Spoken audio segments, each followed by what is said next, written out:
Hello wrestling fans and welcome to my channel One Punch Will. Let's take our first trip together down wrestling's memory lane to one of its most iconic matches. It will take place at Halloween Havoc in 1997. But before I tell you about the match and who took part, I think it's important to say thank you, Taker. In the last week, his retirement has been made official and he has hung up his hat for good. And all I want to say is thank you for the memories. I really probably should have picked one of his matches for this episode, but there was so many. I want to give myself a bit of time to rewatch my top five and pick one in particular that I can talk at length about, or maybe two. But for now, I've just picked probably one of my favourite matches of all time to talk about you now, while I can do the Undertaker justice, because it's what he deserves, and for what he's done for the business, and what he's done to elevate other wrestlers. Thank you. Anyway, today's trip down memory lane, like I said, takes us to Halloween Havoc 1997, and it is a Lucha de Apuestas match, or a wager match. Actually, I'm sorry if I butchered the Spanish. It was title versus mask, the Cruiserweight title versus the mask, and the champion being Viva la Raza, I cheat, I steal, Eddie Guerrero, versus Booyaka Booyaka, Master of the 619, Rey Mysterio Jr. Now, why is this a classic match? Why should you take your time, YouTube it, WWE Network, or however you view your wrestling? Why should you go and watch this match? Because you had two performers that knew each other perfectly. The chemistry can't be manufactured. It was just there, and you just saw something beautiful develop in that ring. Rey Mysterio is probably one of the greatest high-flying innovators the business has known. And Eddie Guerrero was just a master. In anyone's list, I would defy them not to include him amongst the best of all time. He could wrestle any style. He could be the good guy, he could be the bad guy. And he did it with so much heart that you just believed in him.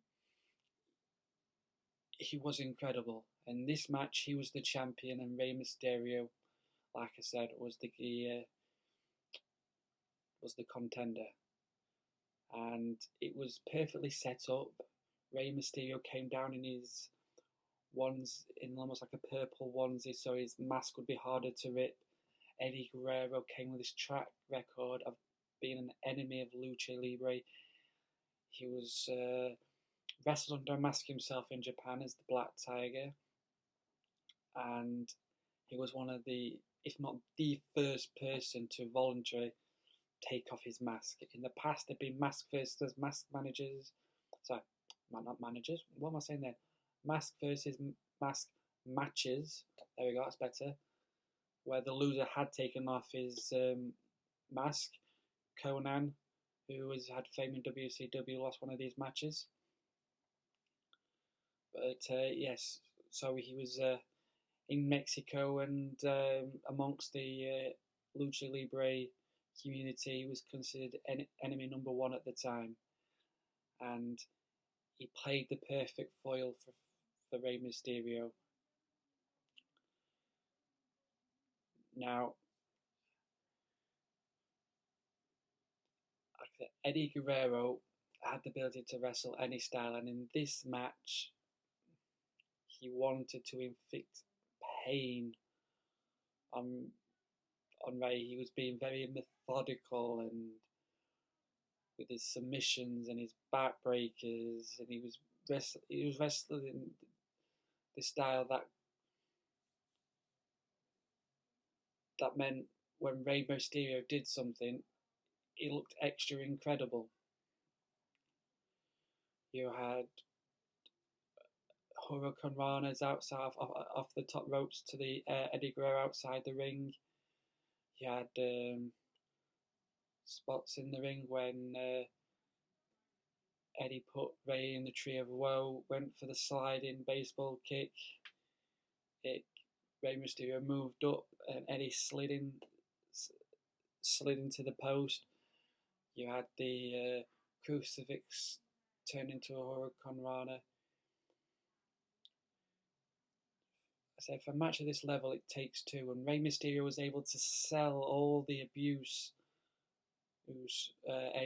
Eddie Guerrero was giving him. Eddie Guerrero went from various his submissions. He tried the camel clutch at one point to rip the mask off. At several points he tried to rip the mask off, playing into what this match was, which was title versus mask. And the art of being a heel is, when you're performing, is you try and take the violence or the impact of the moves and make it seem more shocking. So at one point he's at one side of the ring and he literally grabs Rey and takes him to the other side and shoves him in the steps. It's things like this, playing up to the villain role that Eddie did. What am I saying? It's what he did do. He was just brilliant at it, shouting in Rey Mysterio's face. And for this to look so good, you need Rey Mysterio to sell it. And Rey Mysterio is probably one of the best sellers in the business. I mean, predominantly he's always been the smallest competitor, no matter who he stepped in the ring with. So to make it look realistic, bumps he takes have to look worse than it would for others, and he sells it brilliantly. So, like I said, you had the two perfect foils, and the high flying maneuvers of Rey Mysterio and the antics of Eddie just made this one hell of a match. And I would recommend anybody to go watch this. It's a perfect example of how two small competitors can steal the show. I personally believe, out of the glory days of the WCW, the Cruiserweight division is something that doesn't get enough credit. Rey Mysterio, Eddie, Juventud Guerrero, even Chris Jericho was probably in it those days. Who else? Dean Malenko. The list goes on. Billy Kidman. The list goes on. This Cruiserweight division was stacked and always had quality matches where the innovation was at its highest level, and it was brilliant. I will always have fond memories of Eddie Guerrero. He was my favourite wrestler, and I'm always sad on the anniversary of his death, because when he died, for me, a small part of wrestling's heart, its soul died, because Eddie just exemplified it so much. It's in his passion for the business and wanted to make every match as good as, if not better than, the last. He was a true connoisseur, and there won't be anyone like him.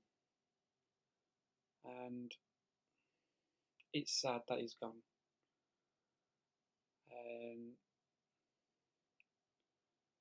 I just want to say thank you for the memories, and yeah, just thank you. And it's just like I said, again, I keep saying thank you and recommending, but this is what it is when you're going down the old memory lane nostalgia. But I'd have to say, if anyone tells me one wrestler I would recommend people to go and watch, it's Eddie. And Rey Mysterio.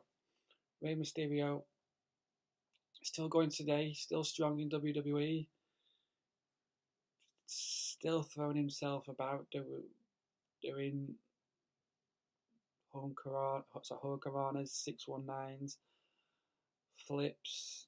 I mean, he had some recent matches with Andrade Cien Almas, which was very similar in the style to the Eddie Guerrero match of Halloween Havoc, and that's a big compliment to Andre Cien Almas. I think he's very underappreciated in the current climate, but he, in ring wise, he's fantastic. But what Rey's Mysterio continues to do is to innovate and inspire others. I 100% believe you will not have wrestlers such as Ricochet, Will Ospreay, and AJ Styles, even if it wasn't for the innovation of Rey Mysterio in the ring. And his legacy will live on after he retires, hopefully with his son Dominic. But it can't be understated. And that's why please go and watch this match. I hope you enjoyed my analysis and my fond memories of it. Please leave your comments below if there's any matches you wish for me to do a review or trip down memory lane with. If you've got favourite Eddie Guerrero moments or Rey Mysterio moments, like another one could be his title win against Brock Lesnar, anything like that, please leave a comment. And in the next wrestling trip down memory lane, and I'll try and discuss them and reach every point that's been mentioned in the comments. Thank you for listening, I suppose, and enjoy.